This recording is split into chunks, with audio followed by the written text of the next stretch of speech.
So thanks for everyone for joining us today to learn about law services featuring the Public Benefits Unit and our Veterans Rights Project. Today, Public Benefits Unit is going to be presented by Supervising Attorney Paula Rango, and the Veterans Rights Project will be presented by John Batanjev. He's also a supervising attorney. And I'm Sharon Campo, Supervising Attorney of Volunteers and Community Projects, and also our Consumer Debt Unit here in Suffolk County. So just a few notes, some housekeeping. Feel free to turn your video on. This is a casual conversation. So if obviously some people are eating lunch, and that's okay. But if you'd like to, feel free to turn your video on. While everyone is speaking, if you could just keep your microphone muted, that way we don't have any background noise. But definitely, if you have any questions, you can either put them in chat, you can raise your hand using the feature on Zoom, or you can just turn off your microphone and just ask the question. So for those of you who are not familiar with NASA Suffolk Law Services, we are Long Island's largest legal services provider. We handle over 6,000 cases every year, including direct representations, but also phone consultations, brief service, or referrals to other entities. We have offices in Hempstead, Islandia, and Riverhead. And our case handling staff includes attorneys, paralegals, social workers, and other staff members. We do have partnerships with community agencies such as Empire Justice and The Retreat and other organizations on Long Island. These are our 3 offices with the phone numbers. We ask that you just call, if you're in Nassau County, you call Hempstead. If you're in Suffolk County, you would call the office closest to you. And of course, this is all also on our website. We have over 20 different units within our organization. So in Suffolk County, that's where our family units are really focused, is the Domestic Violence Family Court Project and our Child Support Defense Project. We have disability and health related units, including folks who have been diagnosed with HIV/AIDS. We have our Mental Health Law Project that assists folks who have serious mental health issues. And we also have ICANN, which helps people who are needing managed long-term care, education and disability rights, disability advocacy project for people who are appealing a disability decision. We have our housing units in both Suffolk and Nassau, which is focused on eviction prevention, and our foreclosure project, which assists folks who are, currently in the process of foreclosure. And then we have other different units which kind of specialize in different areas of law, including consumer debt, which, like I said, I supervise that unit in Suffolk County. Our Education Debt Consumer Advocacy Project, which is fairly new within the last year, that helps anyone of any income if they're having questions about student loans or any type of student debt that they may have. We have our Veterans Rights Project, which we'll be discussing today, our Civil Rights Project, which is the former Reentry Project. Now it's called our Civil Rights Project, and that focuses on folks who are formerly incarcerated and also the LGBTQ community. We have our Public Benefits Unit, which we'll be talking about today, our Adult Care Facility Project, Senior Citizen Project, which is only in Nassau County, and of course both of our pro bono projects in Nassau and Suffolk County, which have volunteer attorneys volunteering their time to help out with divorces, bankruptcies, advanced care directives, and other areas of law that we do not handle in-house. And then we have our Community Legal Help Project in both Nassau and Suffolk County. And all of the descriptions of these units are on our website. But if you are an advocate and you have a client who's facing a legal issue, please have them call our Legal Support Center for advocates so we can let you know if it's something that we would be able to handle, or if we can just give you information and how you can guide the client, or maybe give you forms or a different referral. If you're an advocate, please feel, and what I mean by advocate is either someone who works currently for a nonprofit or a religious organization, volunteering, or a government agency or an elected official. Please feel free to call either Kathy Lucidi, I see her on here right now, hi Kathy, or Hannah Fitzpatrick, or myself. So, and you can give us a call. Please do not refer clients there because it's for advocates only. But if you have any questions about the services we're providing or something that your client is going through. But we also host community trainings, we publish newsletters, we have our emails that we send out monthly with advocacy tips. And, if you're looking for a presentation of some sort for your organization, please feel free to reach out. And like I said, we have our website, all kinds of great information on there, so please check it out. And although we won't really be discussing legal information today, if by chance it comes up, just remember it is legal information we're providing today. It's not legal advice. Legal advice is really dependent on the facts of each situation. And our materials that we have does not replace the advice of competent legal counsel. Okay, so with that, I'm going to pass it off to Paula Arango, who's going to talk about our public benefits unit in both Nassau and Suffolk County. Hi, everyone. I'm Paula Arango, and thank you, Sharon, for that introduction. I am the supervisor of the Public Benefits Unit in Suffolk County, and my counterpart in Hempstead is John Batanchev, who actually will be giving our next presentation on the Veterans Right Unit. So in Hempstead, we have a supervising attorney, a law graduate, and 2 paralegals, and that is the total of the unit at the moment. And then in Suffolk, we're divided in 2 offices. In Islandia, which is my home base essentially for the office. I'm the supervising attorney, and we have a staff attorney in this office. And in Riverhead, I obviously supervise her as well, and we have a paralegal in our public benefits unit. So the requirements, for example, to be eligible for our public benefits unit are either you live in Nassau or Suffolk counties, and it has to be, and the person has to be receiving less than 200%, should be classified as 200% or less of the federal poverty level, which means like their income can exceed a certain amount of money. Next slide. And essentially, what is a public benefits unit, like legal issue that we can help with? So the public benefits unit focuses on issues that arise out of the Department of Social Services. So any issues that come in with any kind of the benefits that the Department of Social Services will offer, such as, as traditional welfare, or as it's known as welfare, which is the safety net programs and the temporary assistance for needy family programs, which the acronym is on the screen, which is TANF. We also represent individuals who have Medicaid issues, who have food stamp issues, child care assistance, or other benefits such as WIC, or any rental assistance through the Department of Services, such as, either the SHARP, the SSP program, formerly known as SHARP.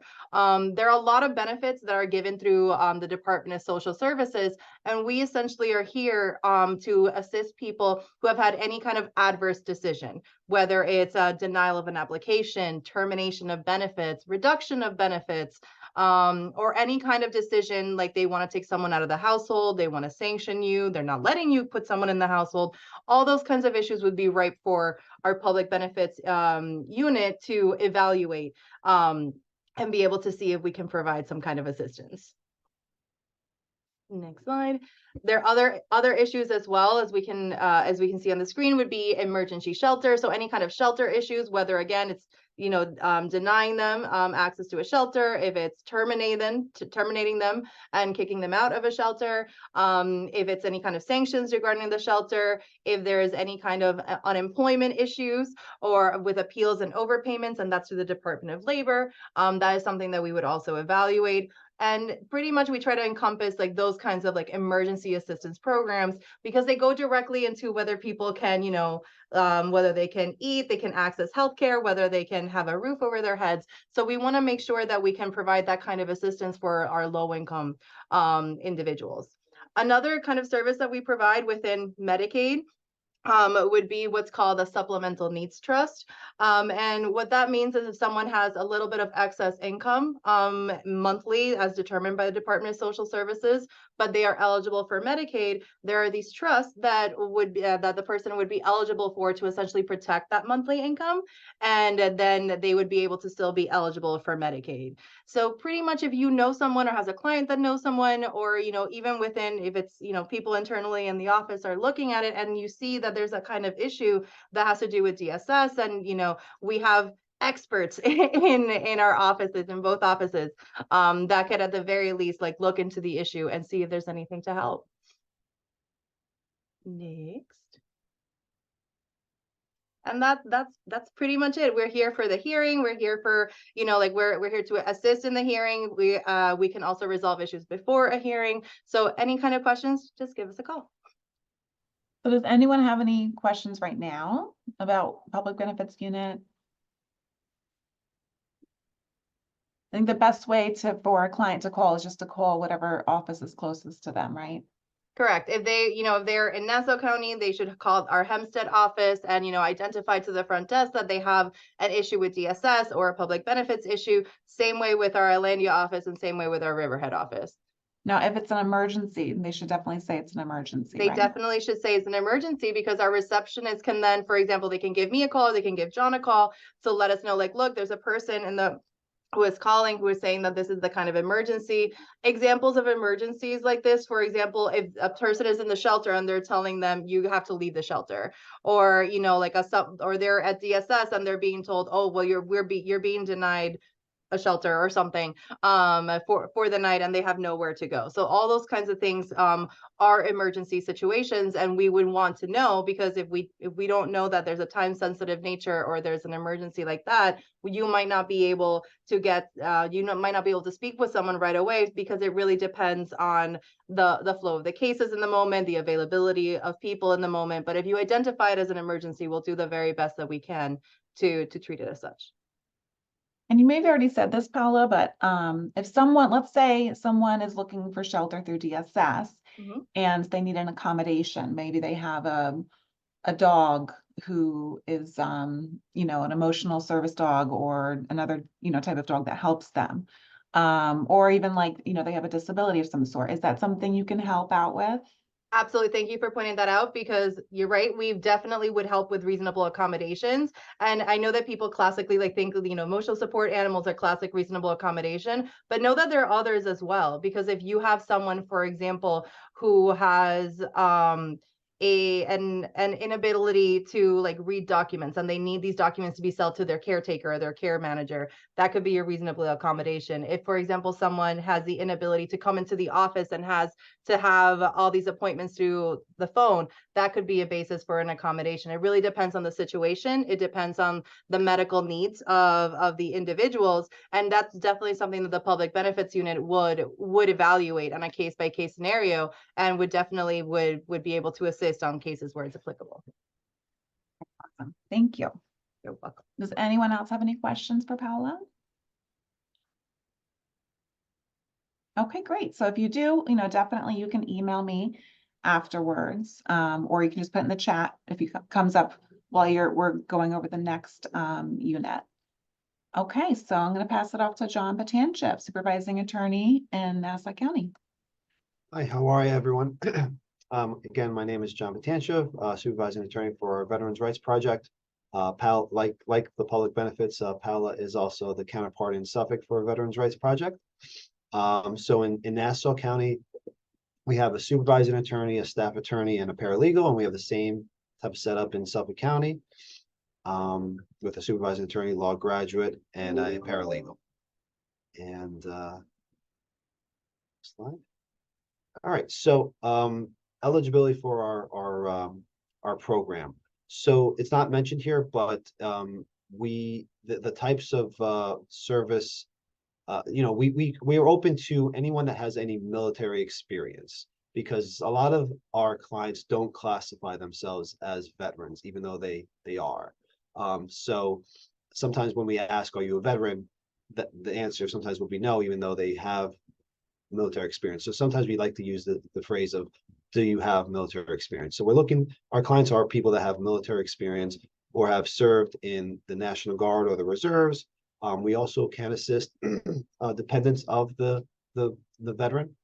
So their dependent spouse or surviving spouse, dependent adult children, or dependent parents are all people that potentially could be clients of ours in this unit. And it's a multi-issue unit, as we'll go into, but the eligibility as far as income goes is based on federal poverty level. It's a needs-based program, or a lot of our veterans are on needs-based programs. To say we don't necessarily have a hard income limit, but but typically we stay within the 200%. So we do have the ability to go a little bit above that if an exception can be made.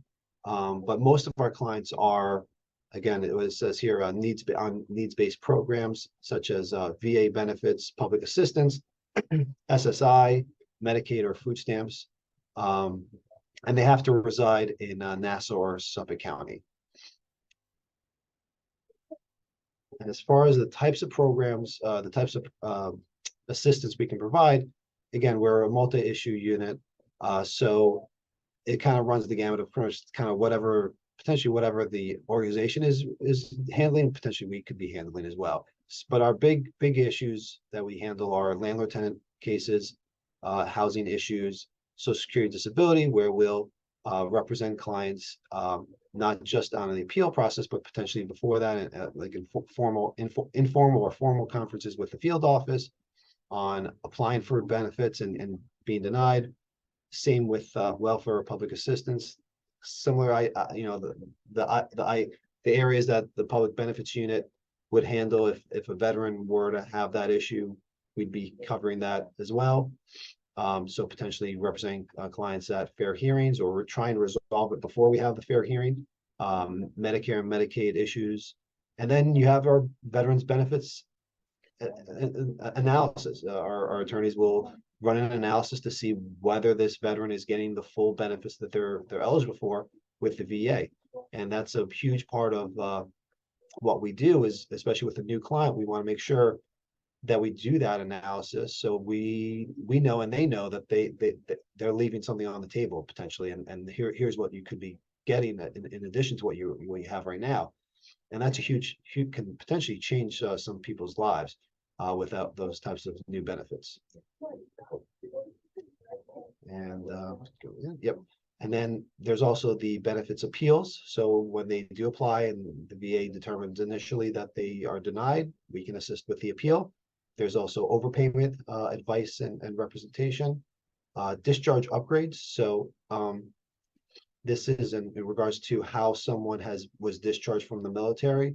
Potentially, the way they were characterized as being discharged can impact their benefits.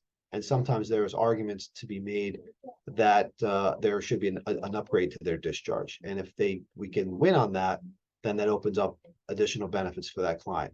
One of the things I didn't mention before is we will need the client to be able to produce a DD 214, which is basically the document the military gives a veteran when they leave the service. There's documents everything about their service, how they were discharged, when they served, runs how the characteristic of their discharge.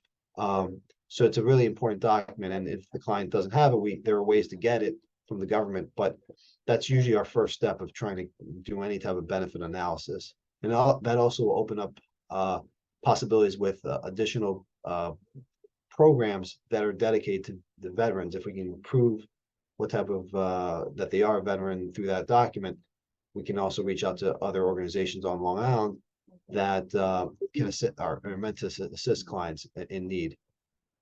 We also handle child support initial orders and also child support modifications, but it's a case-by-case basis, as well as foreclosure prevention and consumer debt issues.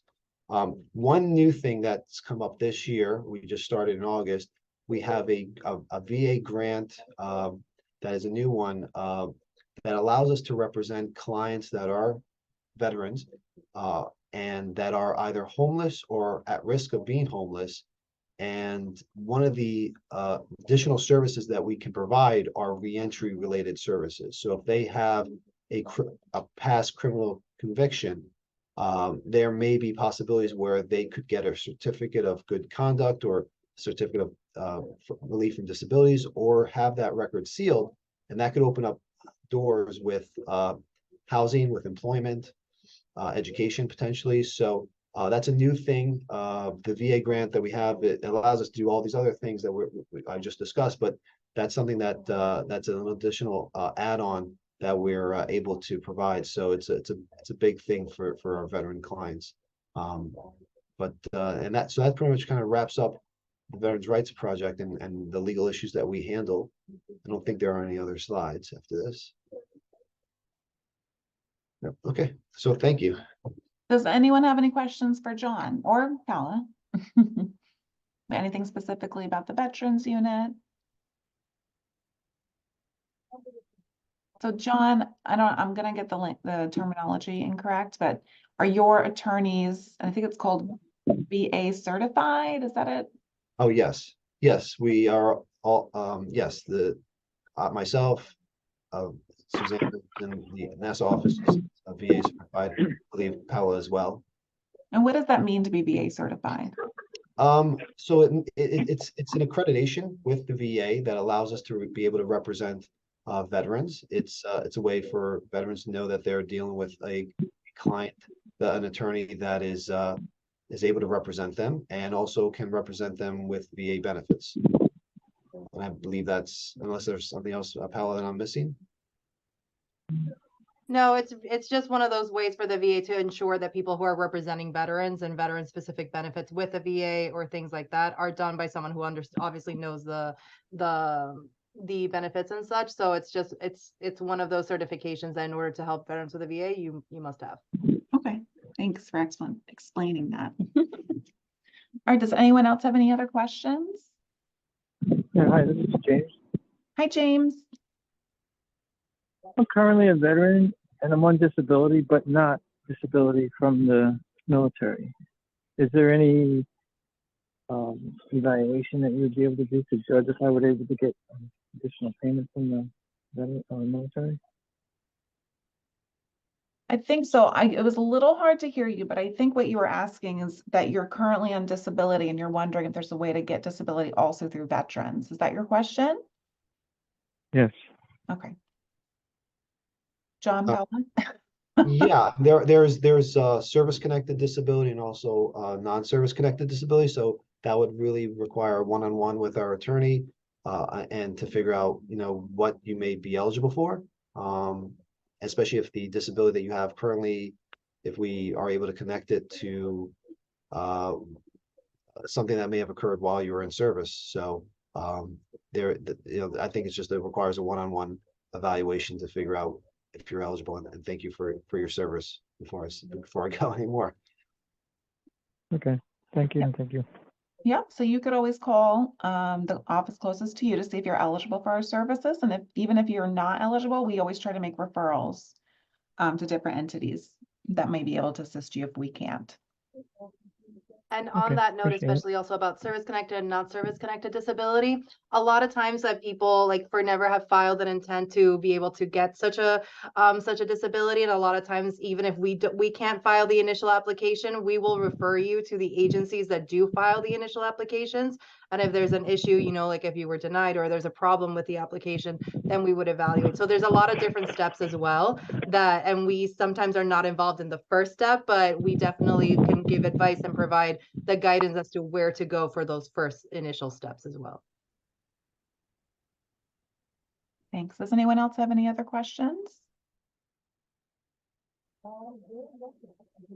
Okay, great.